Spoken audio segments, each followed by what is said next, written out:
L'arrivée de Veron Mosengo, secrétaire général de la CAF à Kinshasa, fait de la capitale RD congolaise l'une des villes les plus mouvementées sur lesquelles les yeux du monde sont rivés. Sa mission, un peu délicate pour les comités intérimaires qui assurent les affaires courantes depuis le départ de Constant Omari.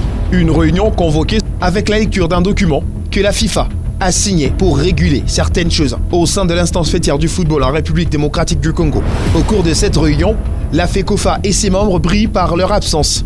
Veron Mosengo était face aux dirigeants des clubs, les délégués de la Ligue nationale de football, ainsi que les sélectionneurs Sébastien Desabre.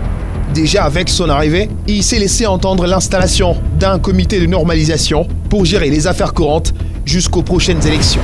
La question est celle de savoir pourquoi la FIFA ainsi que la CAF frappent-elles des communs accords la Fédé.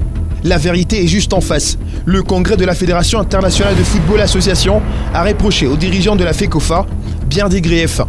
Des manœuvres anti-électorales, passant par les scandales sexuels qui ont entaché la fédération depuis la fin de l'année 2022 jusqu'aux fraudes fiscales, ainsi que détournements soupçonnés à l'instance fêtière du football congolais.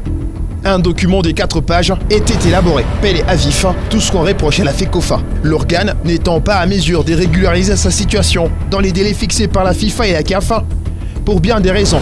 Entre autres, le mandat du comité exécutif actuellement en place s'est achevé depuis fin 2021.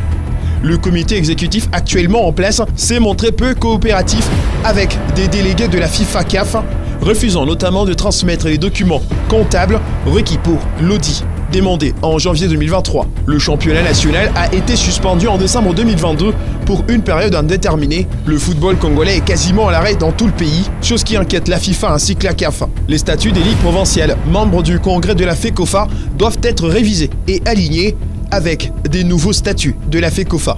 Les mandats des représentants des ligues provinciales chargés d'élire des nouveaux comités exécutifs de la Fédé a expiré il y a plus d'un an.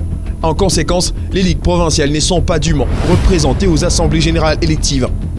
Le gouvernement congolais a fait savoir qu'il prendrait les choses en main si la situation de la FECOFA ne s'améliorait pas. Dans cette optique, il faudrait doter à la FECOFA des moyens pour sortir de la crise, mettre en œuvre les tâches définies dans la feuille de route, organiser les élections conformes au nouveau cadre statutaire et restaurer la confiance entre toutes les parties prenantes au football congolais.